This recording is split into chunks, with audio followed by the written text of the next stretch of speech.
in the middle, we have a gentleman. Would you like to stand up? Thank you. I'm curious, especially on the anti-porn side, or at least not supporting the business, what you think of amateur pornography that's being uploaded by consenting adults. They're not being paid for it, they're not being coerced into doing it, and it's something that they enjoy doing, and it's essentially maybe a positive thing for them. Husbands, wives. Wait a second. That was our side. Yeah. Just helping.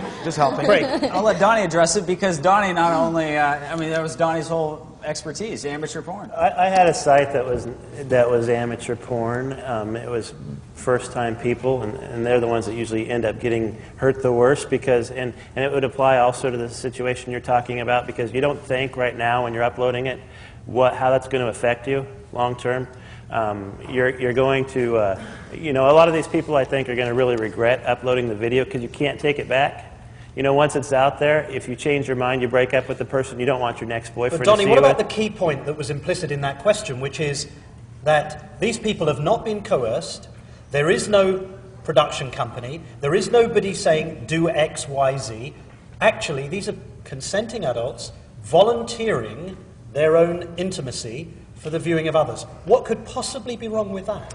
That's still what I was saying is, they're thinking short term. So am I going to say that their decision's wrong? That's not for me to say. I'm not their judge. But I'm saying that I think that the amateurs, more than anybody else, end up regretting it. Because if you're an amateur couple, you upload this video, years later you're with somebody new, there's thousands of people out there that have you with the old person. The person that you were with before. Okay, I can see the long term, but in the short term, that you don't think there is any harm. I'm not going to say that there's not any harm because I am firmly against pornography being a substitute of any sort for real intimacy. Okay, there's a lady at the back wearing a quite stunning hat. First of all, as a Yale alumni, I want to thank all of you for sharing your expertise with Yale today. And I want to address a subject that was brought up about reality and fantasy.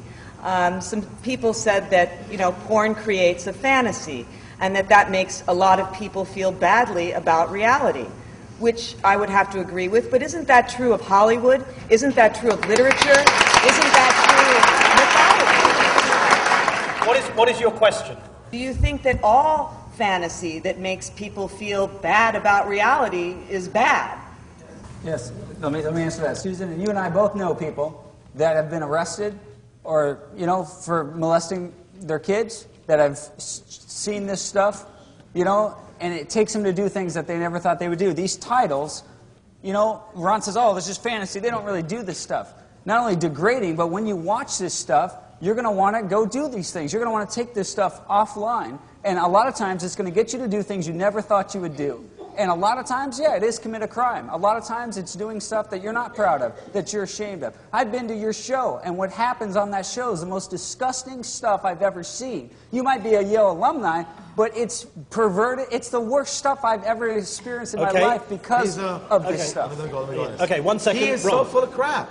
Your statistics are totally wrong. Does not lead to aberrant behavior. Every survey ever said that on the planet, and you're going against every... If I thought that people watching porn are going to commit sexual crimes, I would not have been in business 30 damn years. Okay. Every finding says it does not lead to criminal behavior. Everyone here who's got a doctorate in sexology... I've taken people to jail. I've seen it. You're so full of crap. She's an expert, and she's seen it. What do you get your bull? Here's my statistics. You got... Your stuff's older than me. Hang on. Gentlemen. Okay, 1 second. We have a gentleman here. 1 second, please, sir. Real quick. I agree with what you said. That intimacy should not be replaced with porn. I agree with you. It shouldn't be. You can have both. Okay. Thank you. Sorry, sir. Roger, I think it's fascinating that you have a master's degree. Okay, and I do have two related questions. The first is, why did you change your career path? I'm very curious about that. The second thing is, did you learn anything in your graduate degree that has helped you with your current skills for your current job? Having a special ed master's and a life in Hollywood was very necessary. You got to be kidding me. I wanted to be an actor my whole life. I got a degree in theater and a master's in education. I did my thesis on psychodrama, using role-playing to discipline kids. Then I got a master's in special ed. I wanted to act my whole life, so I quit teaching, did theater off-Broadway, and then got into equity. I did stage, and then the job market was horrifying. So when a girlfriend sent a picture of me into Playgirl, when I was young and skinny. Now they want me in Field and Stream. You know, and that led to other things, and then I agreed to do porn. How did working as a special ed teacher benefit your career as a porn actor? Well, people are nuts in Hollywood, that's what I'm saying. But that didn't, no. But I think you utilize certain things you learn. You know, you learn to deal with kids, learn to deal with people. You know, college isn't just a matter of occupation. You become a more critical thinker. People here at Yale will understand that. Did you want to ask another question? No, that was excellent. Okay, thank you, sir. My question is, isn't the problem not that people watch porn, but that people themselves have problems, and they're using porn as an outlet? Just like students at Yale might use their studies as an outlet. People might use alcohol as an outlet, as Ron pointed out. People might use drugs. People also use porn. People use abusive behavior toward themselves. All these things are an outlet, and the problem is themselves.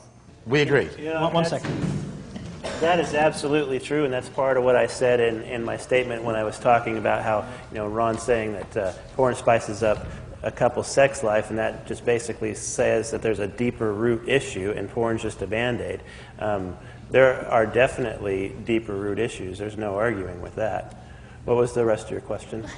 Well, porn itself isn't the problem. And the problem is people have these deep-seated issues. Like we said at the very beginning, too, we're not we're not for legislating porn out of business. We believe firmly in freedom of speech. That's why I'm allowed to publicly express that I'm a Christian to everybody without having to fear reprisal. But the fact that we can do something doesn't mean that we should. And I think that some of the examples that I talked about, how porn affects the lives of those who are involved more often than not, I think that means that we should become better, and I'll use his term, more critical thinkers before we decide to consume. Okay, Craig, were you going to add something? Yeah, I just want to read this. I said there's no Surgeon General's warnings on porn ads or on the web. You don't see disclaimers reading that excessive porn use can cause desensitization and skewed views of healthy sexual relationships.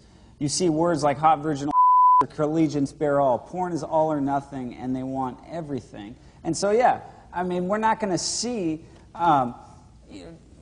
people have problems, but porn is adding to those problems. And so, yeah, you could say that. We run into people all day long that have other issues, and you can't blame it all on porn. We're not trying to blame it all or take away your right. We're saying, look, this is adding to several problems that people already have. Okay. Oh, Danny's wrong. There's disclaimers on every DVD. People who've seen porn, they wave an American flag and they give you a whole speech about how, look at porn recreationally. We advise safe sex, models over 18, all blood tested.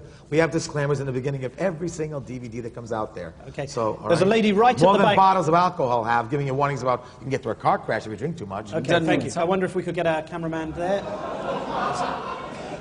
My question is addressed to Monique and Ron Jeremy. Drawing from your own experience, what do you have to say about people thinking that if you repeatedly have sex for the camera and after acting in a number of porn films, does that kind of take anything out of your personal life and personal pleasure, or would you say that that isn't true? Well, we're part of I guess it's an alternate lifestyle. We could separate, real love from sex. But look, people have been doing this for years. I mean, most guys already understand this. Women, as they are now, developing a term called boy toy, where they can understand more of a sexual thing than an emotional thing. So, I mean, we are of that ilk that we can understand, that sex doesn't have to be when you're in love with somebody.